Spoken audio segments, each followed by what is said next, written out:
እርግጥ ነው እንግዲህ ሀገራችን አብዛኛው ማህበረሰብ ሁሉም ማለት ይቻላል እንግዲህ 80% የመድኃኒት ጥገኛ ሆኗል ህዝባችን። ይህን ችግር ደግሞ እያጎለበተ ያመጣው ኸርባል ሜዲሲኑ ላይ ትኩረት ሰጥተን ባለመስራታችን ነው ብዬ ነው ማምን። እንደኔ ዛሬም እንደው ይሄ የኸርባል ሜዲሲኑ ከጎጂ ዝንባሌ አንፃር ከሟርት ከምናምን ጋር ነው ተያይዞ የሚታሰብና በዚህ ጉዳይ ላይ ያለን ምልከታ ለችግሮቻችን መፍትሄ ከመፈለግ ይልቅ ችግሮቻችን እየተባሱ ለችግሮች ሰለባ የምንሆንበትን እድል እየፈጠረ መጥቷል። ይህ እንዳይሆን እንግዲህ እኔ ትጋት እያደረኩት ያለሁትም ነገር የመድኃኒት ጥገኛ ትውልድ ከሚኖር ይልቅ በራሱ መንገድ ችግሮችን መፍታት የሚችል ይህን ስላችሁ አሁን የሚወደድ እንዳይመስላችሁ።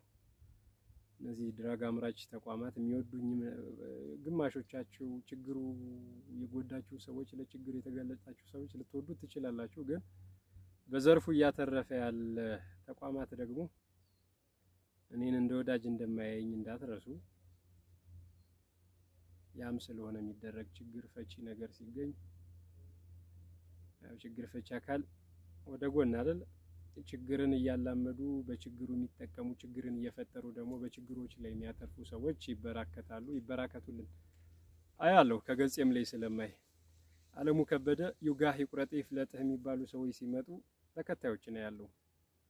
ችግር ፈቺ የሆነ ነገር የሚሰሩ ሰዎች ደግሞ ያው ሰሚም የላቸውም አይደለም ተከታይ ሊኖራቸውና አድማጭ የላቸውምና ከዚህ እይታ አንፃር ራሱ በርካታ የቤት ስራ ያለብን ሰዎች ነን ብዬ አምናለሁ። እኛ ሀገራችን ኢትዮጵያ የብዙ ፕላንት መገኛዎች ሆና ሳለ ግን ኸርባል ሜዲሲኑ ቅድም ባልኩት መንገድ ከጎጂ ዝንባሌ አንፃር ብቻ ምልከታ እንዲኖረው ስለተደረገ ብቻ ለችግሮቻችን መፍትሄ እንዲኖረው አልተደረገም። ግን እኔ ዛሬ ነግራችኋለሁ በርካታ ፕላንቶች አሉን ችግሮቻችን የሚፈቱ ችግር ናቸው የምንላቸውን ነገሮች መፍታት የሚችሉ የእውቀታቸው ጉዳይ ከሆነ ደግሞ አንድ ሰው ትንሽ ነገር ይዞ ሲመጣ ሌላ እውቀት ያለው አካል ክፍተቱን በመሙላት ሰፋ ያለ ግኝት ማምጣት ስለሚቻል በዚህ ብንተባበር መልካም ነው። ችግሮቻችን መፍትሄ ስለሚያገኙ እንግዲህ ወሬውን ሳላስረዝምባችሁ ስኳር 3 አይነት መልክ አለው። የዚህ የዲያቤቲክ ተጠቂ የሆናችሁ ሰዎች 3 አይነት መልክ አለው ስኳር ታይፕ 1 ታይፕ 2 እና ጀስቴሽናል የሚባል ነው። ይሄ ጀስቴሽናል የሚባለው እንኳን በውፍረት እና በእርግዝና በወሊድ ጊዜ የሚከሰት ነው። ሴቶች ላይ ነው በብዛት የሚከሰተው። ሴት እህቶቻችን ሴት እናቶቻችን ላይ ነው የሚከሰተው። ከአቅም በላይ ውፍረት ሲከሰት እንዲሁም በእርግዝና ሰዓት በወሊድ ጊዜም እንደዚሁ ክብደቱ ከፍ ያለ ህፃን ሲወለድ ውፍረትም ሲጨምር ተያይዞ ይሄ ጀስቴሽናል የሚባለው ራሱን ወደ ታይፕ 2 ይቀይራል። በኸርባል ሜዲሲኑ ግን ይሄ ችግር እንዳይፈጠር ማድረግ ይቻላል። መከላከልም ስለሚቻል ያን ለዘለቄታው መፍታት ይቻላል። ታይፕ 2ንም እንደዚሁ በጤናው ዘርፍ ላይ ያላችሁ እህት ወንድሞቼ ይሄ ጤና ባለሙያዎች ብዙ ጊዜ የስኳር መጠናቸው ከፍ ያሉ ሰዎች ሲመጡ ተሯሩጦ መድኃኒት ለማስጀመር የሚደረገው ነገር እንዲያው በቅድመ ሁኔታ ቢታይ የሰለጠነው ማህበረሰብ የሰለጠነው የሳይንሱ ማህበረሰብ የጤና ባለሙያዎች እነዚህ ትልልቅ ስምና ዝናን ያተረፉ የጤና ባለሙያዎች የስኳር ኬስ ያጋጠማቸው ታዩታላችሁ። ጎግል ብታረጉትም ቀዳሚ የሚያረጉት ኸርባል ሜዲሲኑን ነው።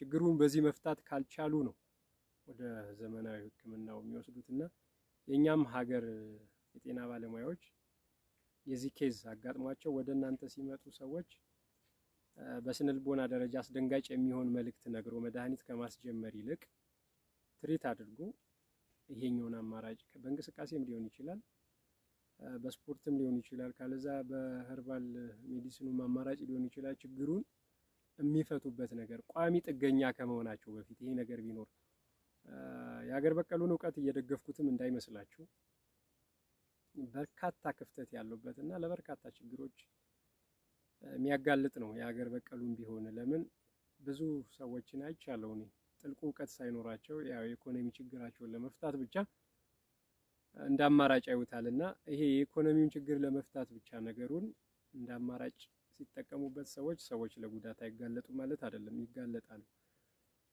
እናንተ እንደ ባለሙያ ግን ተከታትላችሁ አሁን ችግሩ የተከሰተባቸው ሰዎች ሲመጡ እንደ ኃላፊነት ትሪት እያደረጋችሁ መጀመሪያ ስነ ልቦናቸውን በመገንባት በኋላ ደግሞ አማራጭ ያደርጓቸው የሚችሉትን ነገሮች እየነገሩ ጉዳዩ ወደ አስጊ ደረጃ ላይ ከሄደ አማራጩ እንዲጠቀሙ በማድረግ ደረጃ ብታግዙ ብንተጋገዝ ኋላ ቀርተናል የሚባለው ነገራችን ኋላ አይቀርም።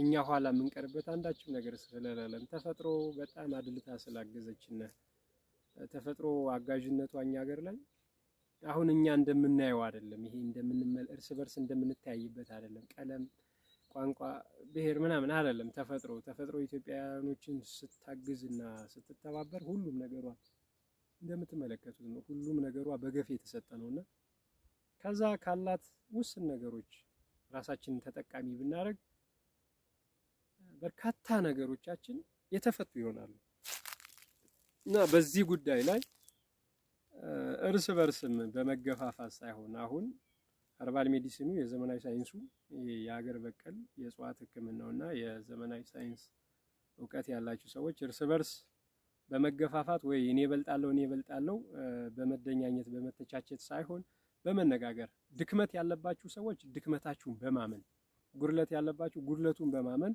የተሻለ እውቀት ያለው ደግሞ የተሻለ እውቀት ካለው ጋር በመናበብ ሰፊ ነገሮችን መፍጠር ተችሎ ችግር ደህና ሰንብት ቢባል እኔ የማውቀውን ነገር ለማጋራት ወደ ኋላ ስለማልል የማውቀውን ነገር አጋራለሁ የምትሉ ሰዎችም ወደ ኋላ ባትሉ እያልኩ ነው። በዚህ አጋጣሚ መልእክት ላስተላልፍ ስለወደድኩ ነው።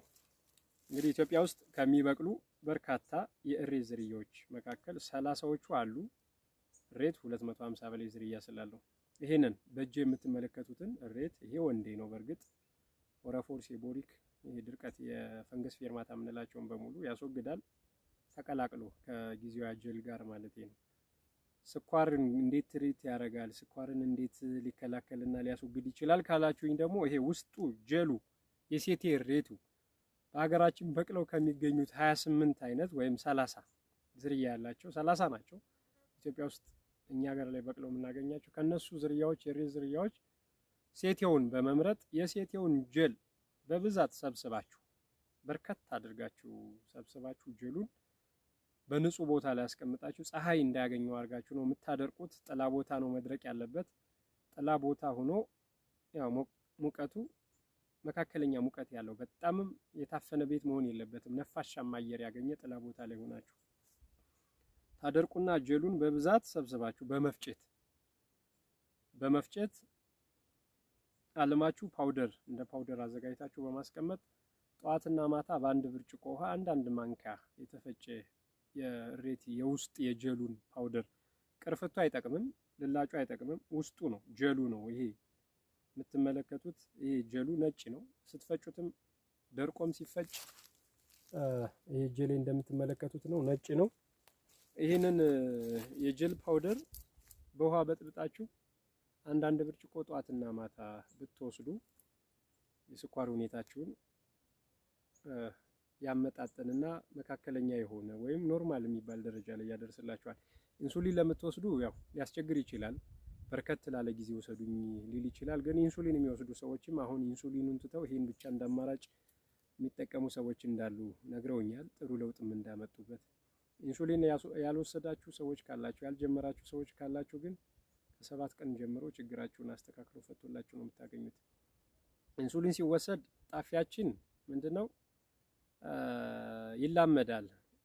በቀን ማግኘት ያለበትን የኢንሱሊን መጠን ስለተሰጠው በሞርፊን ራሱን መከላከልና ራሱን ማጎልበት አይችልም። ችግሩን የሚከላከልበት መጠን ያለው ዶስ ተሰጥቶታል። ስለተሰጠው እየደከመ ነው የሚሄድ። አሁን የተላመዱ ሰዎች እንደገና እስከሚነሳሳ እስከሚነቃቃ ድረስ ነው በርከት ላለ ጊዜ ወሰዱ የምላችሁ። ላልወሰዳችሁ ግን ጥሩ አማራጭ ነው። ይሄን ነገር ብትጠቀሙ እሬት የትኛውም ቦታ ላይ በየትኛውም የሀገራችን ክፍል የሚበቅል ተክል ስለሆነ አታጡትም ብዬ ነው። ሌሎች ተክሎች አሉ አሁን በመጥፋት ላይ ስለሆኑ በግራም ደረጃ እስከ ግማሽ ኪሎ ፓውደር አዘጋጅታችሁ ሙሉ በሙሉ የትኛውንም አይነት የስኳር ታይፕ የሚፈቱ ናቸው። እነሱንም አልነግራችሁ ተክሉን በመፈለግ ደረጃ ራሱ ጊዜ ነው የምታቃጥሉት። ባገኘው ሰዓት ፕላንቱ ምን እንደሚመስል የት አካባቢ እንደሚገኝ ገልጬ ቪዲዮ ሰራላችኋለሁ። ግን በዋናነት በቤታችሁ ማዘጋጀት የምትችሉት ይሄ ስለሆነ ይሄን ልበላችሁ። ይሄንን ወስዳችሁ የምታገኙትን ውጤት ያው ለሌላው በማጋራት ሌላንም ችግረኛ ችግሩን እንደሚፈታ ካያችሁ በኋላ በመንገር እርስ በርስ የራስ ችግሮቻችንን እንፍታ ነው የምል። ስለ ሌሎቹ ተክል እነሱ ከ7 ቀን እስከ 1 ወር ባለው ጊዜ የትኛውም በኢንሱሊን ደረጃም ይሆናል በየትኛውም ደረጃ ላይ ያለ የስኳር ኬዝ ይፈታሉ። ግን በመጥፋት ደረጃ ላይም ስላሉ መፈለጉ ብቻ አድካሚ ስለሆነ ነው ማልገልጽላችሁ። በሌላ ጊዜ ሲኖር እገልጽላችኋለሁ። ሄሞሮይድ ላይ አስተያየት ካለህ ብላችሁኛል። ሁሉም ሰው አሁን ይሄ ሄሞሮይድ ክንታሮት፣ የአንጀት ብግነት፣ የፊንጢጣ ኪንታሮት የሚያስቸግራችሁ በርካቶች ናችሁ። 2 አይነት የፊንጢጣ ኪንታሮት አለ። የአንጀታችን ሲበግን ሴቴ ወንድ የሚባለው ራሱን የሚያራበውና ራሱን የማያራበው አንድ በፊንጢጣ ዙሪያ በርከት ያሉ እብጠቶችን የሚፈጥር ጋዝ ሁሉ ወጥሮ የሚከለክል የሚያሳክክ ጀርባን የሚይዝ አልፎ አልፎ የራስ ምታት ያለው በሽታ ነው። ለበርካታ ስቃይ ያጋልጣል። መድኃኒት አለው። በሚቀጥለው ሰዓት እንግዲህ ትሪት የምታረጉበትን እነሱም ፕራይቬት ነው ማረግባችሁ። 7 ነገሮችን ፕራይቬት አረጋለሁ ለራሴ እኔም ሰው ስለሆንኩኝ ማለቴ ነው። ያው ሰው ስለሆንኩኝ የኔ መለያ የኔ የሆነ ነገር እንዲኖረኝ ሰው ሆናችሁ ስትኖሩ የሚያስፈልጉ ነገሮችን የሚሸፍኑ ከራስ ጋር ሌሎችን ግን አልሳልሳም አልደብቅም። በየጊዜው እንደዚህ በዝርዝር ይዤላችሁ ብቅ እላለሁ። ለዛሬ ለነበረን ቆይታ እግዚአብሔር ይስጥልኝ። አመሰግናችኋለሁ። ሰላም ሁኑ። ዮሐንስ ሽፈራው ነኝ። እንግዲህ የጫካው ሰው ማለት ትችላላችሁ። ሰላም